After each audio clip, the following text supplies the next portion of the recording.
Hello everyone, my name is Madison Fenske Little and I'm here today with my dad, Mike Fenske, on the Fenske Hog Farm out in Wheatland, Wisconsin. We are here to learn a little bit about the hog farm and how you take care of your animals, so let's start from the very beginning. When did you start raising pigs? Oh, about 44 years ago. Very nice. And how long have you been on this farm out here in Wheatland, Wisconsin? Since 1988, we bought out here. Got it. Very, very nice. What breed of pigs do you guys raise here on the farm? They're crossbreds between Landrace, Yorkshire, and Hampshire hogs, kind of a three-way cross. Okay, and is there a reason why you guys use that type of animal with that mix of breed? Well, we just buy feeder pigs from friends of ours up in Racine County, and that's what they use for breeding. And they cut real nice for private folks for their freezer, and we do pretty good with them at market also, so we're satisfied with that. Perfect. And they have a different terrain here out on the farm, so they hold up to the extreme cold and the hot, right? So that breed of pig works really well. Correct, and we're a little old-fashioned, I guess, because we still clean out buildings and bed up with straw whenever they, especially in the wintertime, whenever it's cold or wet or icy. So, I mean, we still use about 3,000 small square bales of straw on this farm a year. Right. Can you tell me how many pigs we have currently on our farm right now? About 650 head in various sizes, from 44-pound feeder pigs all the way up to, about 285-pound hogs in different pens, all based on their size. Right, so you said we get the feeder pigs, so the baby pigs, from our friends up in Racine. Can you explain the process of their whole life cycle here? Because it's not super long, but they're here and they raise them up to market weight.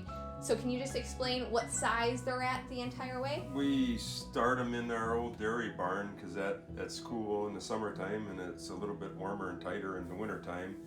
And after 21 to 28 days approximately, we reload them back up and take them up to our finishing unit, our big building up on the hill. And then there's 4 groups of 100 or maybe just a handful more in each pen up there, and then they move down based on square footage of each pen. The bigger they get, the more square footage they get, and we just keep moving them down the building until they get to the last pen, which is the sorting pen, and the day that they have to go to market, that's out of the end pen. Right. How long are they from feeder pig size all the way up to market weight? How long of a process is that? A couple months? Approximately 120 days from when we get them. They're usually going off the market. So that's super quick, right? So how do they move from building to building? So I know they start in the dairy barn down here, and then they move up to the finishing barn typically. Yeah, we just load them back up on our big truck. We have loading docks here that are dock height 48 inches off the ground, and we just run them back up onto the truck in 2 or 3 different groups, because of course as they get bigger, we can't get as many on the truck anymore as we did, when they were little babies when we brought them home. So it takes about 45 minutes to get them moved up to one of the other bigger buildings to finish them out. Right. How many buildings do we have here on the farm that house pigs all year round? There's 4 main buildings that usually always have pigs in all of them. One of the smaller buildings of the 4 is our expansion pen, and we don't normally put pigs in there to start them off as babies. We just, if we have some tail enders and we gotta have a place to go with them, then that's where we go with them, into that pen. Right, exactly. So here, as the people are seeing right now, the pigs are able to go inside and outside. Is there a reason why you set it up like that? Well, absolutely. That's still a happy pig is a pig that can get outside and get some exercise, and I think they're a little bit healthier probably, and we still bed them up inside the buildings, and when it's cold out, around here in Wisconsin, that's about 9 months out of the year. So we still like to use straw, and it's a little bit more work in the summertime, bringing all the straw home and baling it and putting it in the building, or in the hay mound. But they do enjoy us throwing a bale of straw in everybody's pen in the late afternoon when it's 10 below zero out, let me tell you. Right, and that vitamin D, just like we need vitamin D, the pigs need vitamin D as well. Right, I think they enjoy being out in the sun, because in early March, if it's a nice day and the sun's out, if they got an opportunity to be outside, they're all going to be outside enjoying the sunlight. Exactly. So on all your buildings, more often than not, they have to either go outside to drink or eat, right? Drink or eat. At least a couple of buildings they can eat inside when the pigs are smaller, but the big finishing unit, all the big pigs have to go outside and eat also. Exactly.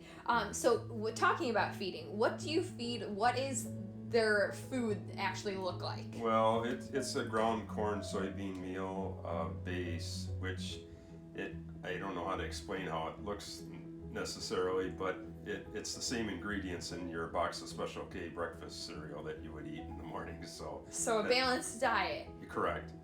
And do pigs typically like to eat it? How do you entice them to want to eat that food? Pig will eat just about anything, but they definitely like corn. So I mean, the majority of the ration is corn and soybean meal. Soybean meal is kind of sweet, and so it's just a nice, well balanced ration. Yeah, no crazy growth promotants or synthetic man-made products in it. That's for sure. Right, and when you're getting fresh field corn in the fall, the pigs like that they extra. They really love it, yeah, because it's extra sweet when it's fresh right off the field. You bet. In the right, fall. Exactly. So, do pigs typically like the winter time or the summertime a little bit better? I don't think they like either extreme too much, too cold and too hot. Neither one is any good, but kind of like humans. But they stay a lot healthier in the wintertime because it's a lot better environment. There's no humidity in the air. It's nice and dry temperature, not dry temperatures, but dry, no humidity. Right. And it's easier on their lungs than yes, no respiratory issues, so to speak. And that is unless a crazy weather front comes through and helps screw things up. But for the most part, if it stays zero all month of January and February, those are really good growing months because they stay the healthiest when it's cold and dry. Right, exactly. So you bed them up a little heavier with straw in the wintertime. In the summertime, to keep them warm, but in the summertime, how do you try to keep them cool? Because it gets pretty hot. Yeah, our big buildings are open all the way around. We drop all the curtains all the way around like they are currently. Mm-hmm. And if there's even a little bit of a breeze, it's enough to get the humidity and the heat out of the buildings, and it makes it really comfortable for them. There's only a couple of smaller buildings here that we have to run a barn fan in, but for the most part, we can open everything up wide open and make it as comfortable as possible for them. Yeah, absolutely. So here on the farm, we have 80 acres. Do you guys run the land, or do you rent the land out? How does that work? We rent the land out. We can't grow enough corn here to feed the herd for the whole 365 day a year anyway, and of course, Mom's a school teacher, so it's 9 months out of the year I don't get a whole lot of extra help, especially now that all the kids are growing up. So, but we just rent the land out and I buy the corn in the fall. Perfect. So from the start of the year to the end of the year, how many pigs do you think roughly that you send to market? Approximately 1,400 to 1,500. Okay, that's quite a bit for, our operation here. Yeah. So that's really cool. How many pig farms do you think there are still located? Obviously it's just going to be a guess, but in the state of Wisconsin, the size that we have here, how many do you think still exist in Wisconsin? Yeah, the hog producers are going by the wayside, kind of similar to what the dairy producers are, unfortunately. But in Kenosha County, I think there's probably only 4 or 5 producers, maybe tops, that are actually doing it to try to eke out a living, right, so to speak. Right. No, I hear ya.